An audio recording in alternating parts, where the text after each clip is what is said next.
نمرود بابل کا بادشاہ تھا۔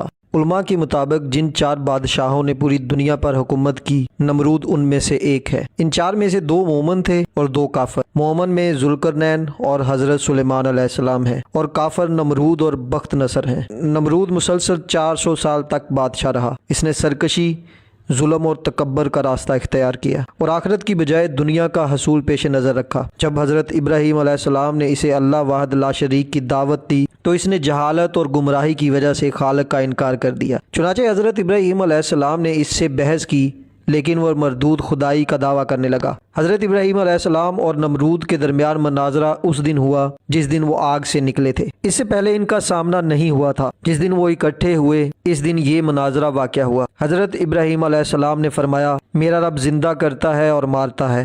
اس نے کہا، میں بھی زندہ کرتا ہوں اور مارتا ہوں۔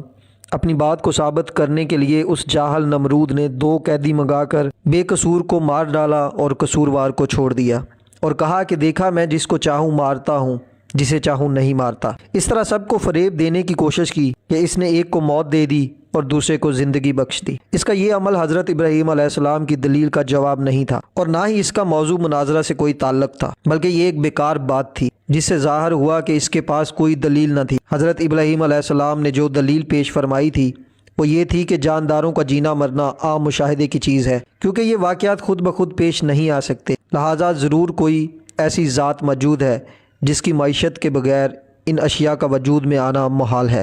لازمی ہے کہ ان واقعات کا کوئی فعال ہو جس نے انہیں پیدا کیا، انہیں اپنے اپنے نظام کا پابند کیا، جو ستاروں اور ہواؤں اور بادلوں کو ایک جگہ سے دوسری جگہ لے جاتا ہے اور بارش برساتا ہے۔ ان جانداروں کو پیدا کرتا ہے جو ہمیں نظر آتے ہیں، اور پھر ان کو موت سے ہمکنار کرتا ہے۔ اسی دلیل پر حضرت ابراہیم علیہ السلام نے فرمایا، میرا پروردگار تو وہ ہے جو پیدا کرتا ہے اور مارتا ہے۔ لیکن جو اس جاہل بادشاہ نے کہا کہ میں بھی زندہ کر سکتا ہوں اور مار سکتا ہوں، اس کا مطلب یہ ہے کہ یہ نظر آنے والے کام اس کے کنٹرول میں ہے، تو یہ سراسر ضد اور ہٹ درمی کا اظہار ہے، اور اس سے مراد قیدیوں کا واقعہ ہے، تو اس کا حضرت ابراہیم علیہ السلام کی پیش کردہ دلیل سے کوئی تعلق نہیں ہو سکتا۔ پس وہ دلیل کے مقابل دلیل پیش نہ کر سکا۔ چونکہ بحث میں نمرود کا شکست کا یہ پہلو ایسا ہے جو کہ حاضرین یا دوسرے لوگوں میں سے بہت سے افراد کی سمجھ میں آنے والا نہیں تھا، اس لیے حضرت ابراہیم علیہ السلام نے ایک اور دلیل پیش کی اور سب کے سامنے لاجواب ہونا پڑا۔ ارشاد باری تعالیٰ ہے، ابراہیم نے کہا کہ اللہ تو وہ ہے جو سورج کو مشرق سے نکالتا ہے،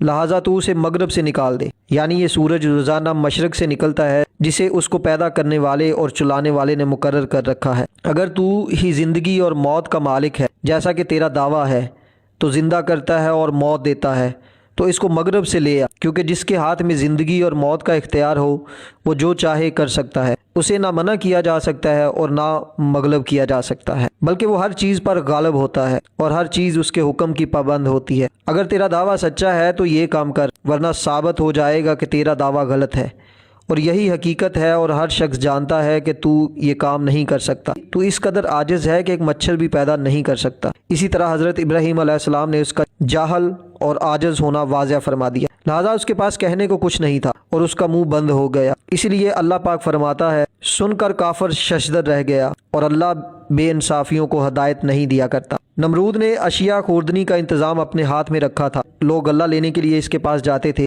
حضرت ابراہیم علیہ السلام بھی دوسروں کے ساتھ غلہ لینے گئے۔ اس نے حضرت ابراہیم علیہ السلام کو غلہ دینے سے انکار کر دیا۔ اب خالی ہاتھ لوٹے، گھر کے قریب پہنچے تو دونوں بورے مٹی سے بھر لیے، اور سوچا کہ جب میں گھر پہنچوں گا تو گھر والے مطمئن ہو جائیں گے۔ گھر پہنچ کر انہوں نے بورے اتارے اور خود سو گئے۔ آپ کی زوجہ محترمہ حضرت سارہ اٹھ کر بوروں کے پاس گئیں تو دیکھا کہ وہ عمدہ غلے سے بھرے ہوئے ہیں۔ انہوں نے کھانا تیار کیا۔ جب حضرت ابراہیم علیہ السلام بیدار ہوئے تو دیکھا کہ کھانا تیار ہے۔ انہوں نے پوچھا، یہ کھانا کہاں سے آیا؟ زوجہ محترمہ نے فرمایا کہ جب آپ لائے تھے اسی سے تیار کیا ہے۔ حضرت ابراہیم علیہ السلام سمجھ گئے کہ اللہ پاک نے یہ معجزانہ طور پر عطا فرمایا ہے۔ نمرود مردود ہر بار توحید کی دعوت قبول کرنے سے انکار کرتا ہے۔ بالآخر بولا، تو اپنے لشکر جمع کر لے، میں اپنے لشکر جمع کرتا ہوں، تیرے خدا کے ساتھ میرا مقابلہ ہو۔ حضرت ابراہیم علیہ السلام نے فرمایا، اے مردود، تو اپنا لشکر جمع کر، میرا خدا کن فیکون میں جمع کر دے گا۔ تب وہ مردود مشرق اور مغرب کی فوج کو جمع کرنے میں لگ گیا۔ حضرت ابراہیم علیہ السلام نے آخری بار اس کو ہدایت کی دعوت دی، لیکن اس مردود نے کہا کہ مجھے تیرے خدا کا کچھ حاجت نہیں ہے۔ اس وقت حضرت ابراہیم علیہ السلام نے دعا مانگی کہ اے مالک،